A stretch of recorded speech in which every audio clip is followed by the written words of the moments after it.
प्रिय बच्चों नमस्कार। स्वागत है आपका आपके अपने चले वन टाइम एग्जाम हिस्ट्री 0.5 में। तो मैं रोजाना की भांति आज फिर अपना हिंदी का एक प्रैक्टिस सेट लेकर आया हूं, जो कि कक्षा 10th के विद्यार्थियों के लिए बहुत ही महत्वपूर्ण है। जो 20 क्वेश्चनों की श्रृंखला है वह बहुत ही महत्वपूर्ण श्रृंखला है। तो बिना समय को गवाए हुए आज हम फिर से अपनी क्लास स्टार्ट करते हैं। पहला क्वेश्चन है हमारा, जयशंकर प्रसाद के पिता का क्या नाम था। जो हमारे लेखक है जयशंकर प्रसाद, इनके पिता का क्या नाम था। क्या दयाशंकर था, या फिर देवी प्रसाद, या प्रेमचंद, या मोहनदास। जयशंकर प्रसाद के पिता का क्या नाम था, चलिए जल्दी बताइए। क्वेश्चन है जयशंकर प्रसाद के पिता का क्या नाम था। तो बच्चों इसका आंसर हो जाएगा देवी प्रसाद। ठीक है। तो बच्चों आज का हमारा सेकंड क्वेश्चन है, तुलसीदास जी का जन्म कहाँ हुआ था। क्या कह रहा है, जो तुलसीदास जी है उनका जन्म किस स्थान पर हुआ था। क्या यह रायपुर में हुआ था, या राधापुर में, या राजापुर में, या फिर माधवगढ़ में। ठीक है बच्चों, तुलसीदास जी का जन्म इन चार ऑप्शनों में से कहाँ हुआ था। चलो फटाफट इसका आंसर बताइए। तुलसीदास जी का जन्म कहाँ पर हुआ था। तो बच्चों इसका आंसर हो जाएगा राजापुर, यानी कि सी नंबर। तुलसीदास जी का जो जन्म है वह राजापुर नामक स्थान पर हुआ था। तो बच्चों आज का हमारा तीसरे नंबर का क्वेश्चन है, पैरों में पंख बांधकर। क्या कह रहा है, पैरों में पंख बांधकर किसकी रचना है। जो रचना है पैरों में पंख बांधकर, वो इन चार लेखकों में से किस लेखक द्वारा लिखी गई है। क्या प्रेमचंद द्वारा लिखी गई है, क्या रामवृक्ष बैनीपुरी, या फिर वियोगी हरि, या फिर धर्मवीर भारती। पैरों में पंख बांधकर किस लेखक द्वारा लिखी गई है। चलिए इसका उत्तर दीजिए फटाफट। पैरों में पंख बांधकर किसके द्वारा लिखी गई है। तो बच्चों इसका आंसर हो जाएगा रामवृक्ष बैनीपुरी। ठीक है बच्चों, पैरों में पंख बांधकर जो रचना है वो किसकी है, रामवृक्ष बैनीपुरी की है। तो बच्चों आज का हमारा चौथा क्वेश्चन है, निम्न में से जिनेंद्र की रचना कौन सी है। जो आपके जिनेंद्र हैं उनकी रचना क्या त्यागपत्र है, क्या तरंगी है, या तितली है, या फिर दीपशिखा है। चलिए फटाफट, बहुत ही आसान क्वेश्चन है, जिनेंद्र की रचना कौन सी है, जल्दी बताइए। चार ऑप्शनों में से जिनेंद्र की रचना कौन सी है। तो बच्चों इसका आंसर होगा त्यागपत्र। जो जिनेंद्र द्वारा लिखी गई रचना है वह कौन सी है, त्यागपत्र है। साथ ही साथ आपको बताते चलें, जो तितली है वह आपकी जयशंकर प्रसाद की है। दीपशिखा जो है ये दीपशिखा आपकी महादेवी वर्मा की है। और जो आपकी तरंगी है वह कौन की है, वियोगी हरि जी की रचना है। तो त्यागपत्र किसकी है, जिनेंद्र की। पांचवा क्वेश्चन है बच्चों आज का हमारा, निम्न में से महादेवी वर्मा की रचना कौन सी है। जो आपकी लेखिका है महादेवी वर्मा, उन चार में से एक कोई इनकी रचना है, वह हमें बताना है। क्या महादेवी वर्मा की त्यागपत्र है, या तरंगी है, या तितली है, या दीपशिखा है। तो चलिए बच्चों फटाफट महादेवी वर्मा की रचना हमें बताना है। महादेवी वर्मा की रचना कौन सी है। तो बच्चों इसका आंसर हो जाएगा आपका डी, दीपशिखा है जो महादेवी वर्मा की रचना है। ठीक है बच्चों, त्यागपत्र आपकी जिनेंद्र की है, तरंगी आपकी वियोगी हरि की है, तितली जयशंकर प्रसाद की है, और दीपशिखा जो है यह महादेवी वर्मा की रचना है। तो बच्चों आज का हमारा छठवां क्वेश्चन है, कुत्र मरणम मंगलम भवति। कहाँ पर मरना मंगलकारी होता है। इसका अर्थ क्या होगा, कहाँ पर मरना मंगलकारी होता है। तो रामेश्वरम दिल्ली में, उज्जैनम, या फिर वाराणसी। कहाँ पर मरना मंगलकारी होता है। चार ऑप्शन आपके सामने दिए हुए हैं, चलिए इसका आंसर बताइए।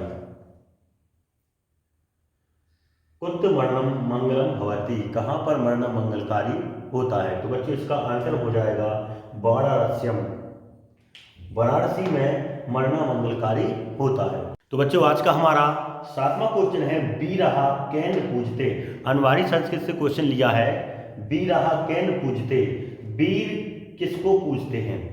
ठीक है, यवन राजा, पुरु राजा, वीरेर, या भारत बीरहा। चलिए आंसर बताइए। बीरहा कैन पूजते,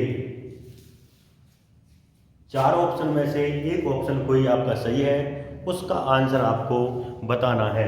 बी रहा कैन पूजते, तो बच्चों इसका आंसर जो होगा वह हो जाएगा आपका सी ऑप्शन बी रेड। ठीक है, बी रेड पूजते, इसका आंसर क्या हो जाएगा बी रेड, यानी कि ऑप्शन सी।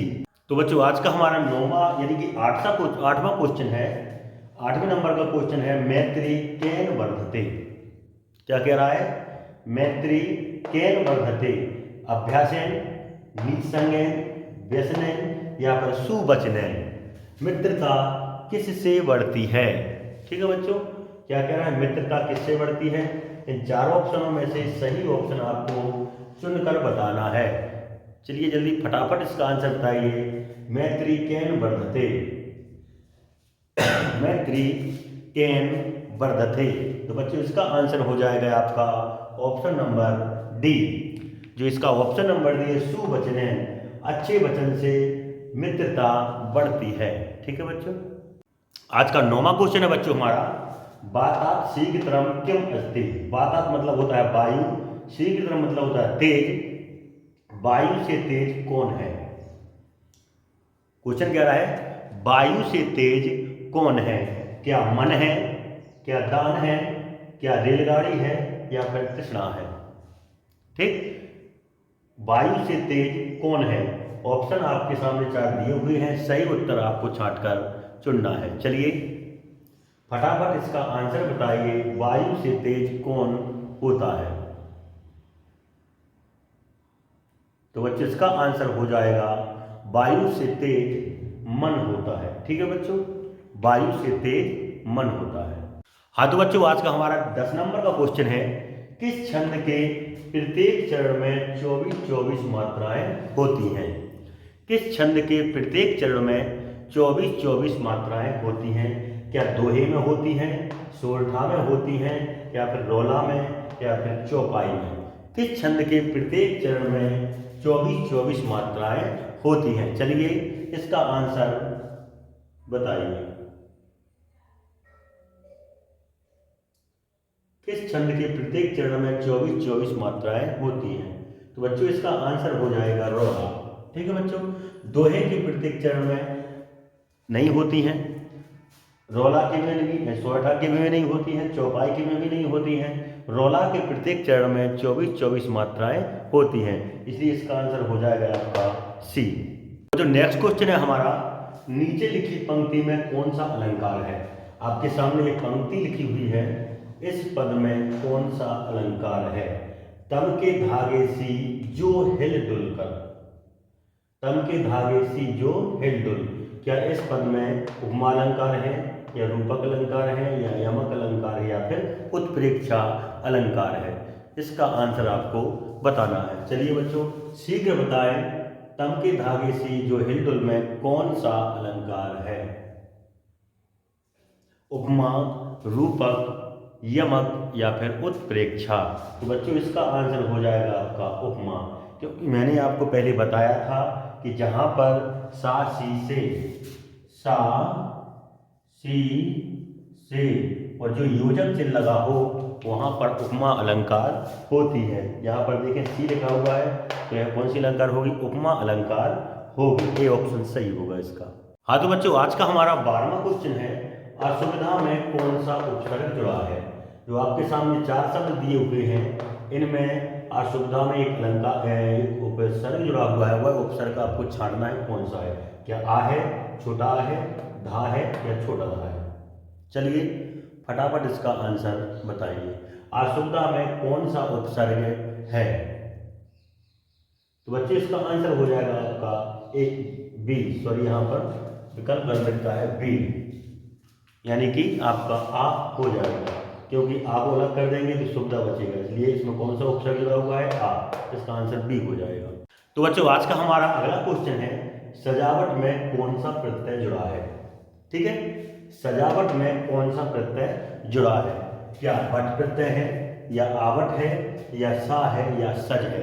चलिए इसका ऑप्शन जल्दी से सिलेक्ट कीजिए, सजावट में कौन सा प्रत्यय जुड़ा है। सजावट में, तो बच्चों इसका आंसर हो जाएगा आवट। ठीक है, हमने पहले बताया था आपको को प्रत्यय हमेशा शब्द के पीछे जोड़ा जाता है। ठीक है, तो पीछे यानी कि यहाँ सा आगे है तो यह तो होगा नहीं, सज भी आगे है तो होगा नहीं, बट पीछे है लेकिन बट नहीं होगा, क्या होगा इसका आंसर आवट, सज धन आवट, सजावट, तो इसका आंसर हो जाएगा आपका बी। अगला क्वेश्चन है बच्चों आज का हमारा, नील गगन में कौन सा समास है। आपके सामने चार विकल्प दिए हुए हैं, द्विगु समास, द्वंद्व समास, कर्मधारय और बहुव्रीहि समास। तो नील गगन में कौन सा समास होगा, चलिए फुर्ती में इसका आंसर बताइए। नील गगन में कौन सा समास होगा, तो बच्चों इसका आंसर हो जाएगा आपका कर्मधारय। ठीक है बच्चों, मैंने आपको बताया था द्विगु समास में पहला पद संख्यावाची होता है, दूसरा पद प्रधान होता है। द्वंद्व समास में योजक चिन्ह लगा होता है और दोनों एक दूसरे के अपोजिट होते हैं। कर्मधारय समास जो होता है पहला पद विशेषण होता है, दूसरा पद विशेष होता है। बहुव्रीहि समास में दोनों में से कोई पद विशेष नहीं होते हैं, प्रधान नहीं होते, बल्कि तीसरा पद प्रधान होता है। इसमें देखिए नील गगन में नीला है जो गगन यानी आकाश की गगन की विशेषता बता रहा है, कैसा है, नीला है, इसलिए पहला पद विशेष है, दूसरा पद विशेष है, यहाँ पर कर्मधारय समास होगा। तो नेक्स्ट क्वेश्चन है बच्चों आज का हमारा, माता पिता में कौन सा समास है, क्या द्विगु समास है या फिर द्वंद्व समास है, कर्मधारय है या फिर बहुव्रीहि है समास है। माता पिता में कौन सा समास होगा, चलिए जल्दी से इसका आंसर बताइए, माता पिता में कौन सा समास होगा। तो बच्चों माता पिता में पहले बता चुका हूं कि जहां योजक चिन्ह लगा हो और एक दूसरे के विलोम शब्द हो वहां पर कौन सा, वहां पर द्वंद्व समास होता है। तो इसका आंसर क्या हो जाएगा आपका द्वंद्व, बी नंबर हो जाएगा। बच्चों आज का हमारा 16वां क्वेश्चन है, आद्रक तत्सम है। जो आद्रक शब्द है वह किसका तत्सम है, आम का है, अदरक का है, गेहूं का है या फिर गांव का है। आद्रक जो है वह किसका तत्सम है, चलिए बहुत ही आसान क्वेश्चन है, जल्दी से इसका आंसर दीजिए। आद्रक है जो किसका आंसर होगा, अदरक है जो किसका तत्सम होगा, तो बच्चों इसका आंसर हो जाएगा अदरक। अदरक जो है वह अदरक का तत्सम होता है। तो बच्चों आज का हमारा 17वां क्वेश्चन है, अंधकार का पर्यायवाची नहीं है। ये आपके सामने चार ऑप्शन दिए हुए हैं, इनमें से तीन तो आपके अंधकार के पर्यायवाची हैं और चौथा एक अंधकार का पर्यायवाची नहीं है, आपको वह सिलेक्ट करना है। अंधकार का पर्यायवाची इन चार में से कौन सा नहीं है, चलिए बच्चों जल्दी से आंसर बताइए, क्या तिमिर, क्या तम, अंधेरा या फिर द्रव्य। तो बच्चों इसका आंसर हो जाएगा द्रव्य। जो द्रव्य है वह अंधकार का पर्यायवाची नहीं है, तिमिर है, तम है, अंधेरा, यह तीनों आपके अंधकार के पर्यायवाची हैं, जबकि द्रव्य आपका नेत्र का यानी कि आंख का पर्यायवाची होता है। हाँ तो बच्चों आज का हमारा 18वां क्वेश्चन है, ततैव, तत्रैव में कौन सी संधि है। आपके सामने ततैव शब्द दिया है, इनमें से इसमें यड़ संधि है या गुण संधि है या वृद्धि संधि है या फिर इनमें से कोई नहीं है। ततैव में कौन सी संधि है, जल्दी से इसका ऑप्शन सिलेक्ट कीजिए। ततैव में कौन सी संधि होगी, तो बच्चों इसका आंसर हो जाएगा वृद्धि संधि, यानी कि सी जो है वृद्धि संधि इसमें होगी। मैंने आपको पहले बताया था जहां पर आई की मात और औ की मात हो वहां पर वृद्धि संधि होती है। ठीक है, आई की मात है वृद्धि संधि होगी। ठीक है बच्चों, तो इसका आंसर क्या हो जाएगा सी। तो बच्चों आज का हमारा नेक्स्ट क्वेश्चन है 19वां, इत्यादि में कौन सी संधि होगी। एक शब्द रखा है आपके सामने इत्यादि, क्या इसमें यड़ संधि है या गुण संधि है या वृद्धि संधि है या इनमें से कोई नहीं है। फटाफट इसका आंसर बताइए, इत्यादि में कौन सी संधि होगी।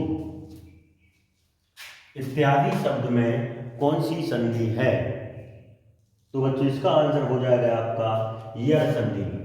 ठीक है, इत्यादि में यड़ संधि है, मैंने आपको पहले बताया था जहां पर आधा अक्षर हो या रति के पहले हो, वावजन के पहले हो, ऋषि के पहले आधा अक्षर है यदि कोई, तो वहां पर कौन सी आपकी यड़ संधि हो जाएगी। ठीक, हाँ तो बच्चों आज का हमारा लास्ट और अंतिम क्वेश्चन है, अंधा युग निम्न में से किस लेखक की रचना है?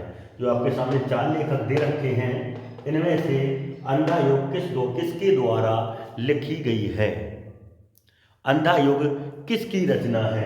क्या प्रेमचंद की है, वियोगी हरि की है, या धर्मवीर भारती की है, या फिर जयशंकर प्रसाद की है? तो बच्चों इसका आंसर हो जाएगा अंधा युग जो है वह आपकी डॉक्टर धर्मवीर भारती की रचना है। तो इसका आंसर क्या हो जाएगा बच्चों? सी हो जाएगा।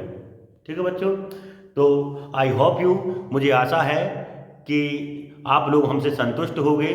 मुझे आशा है कि मेरी क्लास आप लोगों को अच्छी लग रही होगी और इसी प्रकार मेरा साथ दें। मैं आपको एक बेहतरीन तरह से तैयारी कराऊंगा जिससे आपकी कक्षा 10 में अच्छी से अच्छी डिवीज़न हो सके। लगभग 90-92 प्लस में आपकी डिवीज़न बनवा के दूंगा। कल फिर इसी टाइम पर मिलेंगे, तब तक के लिए नमस्कार।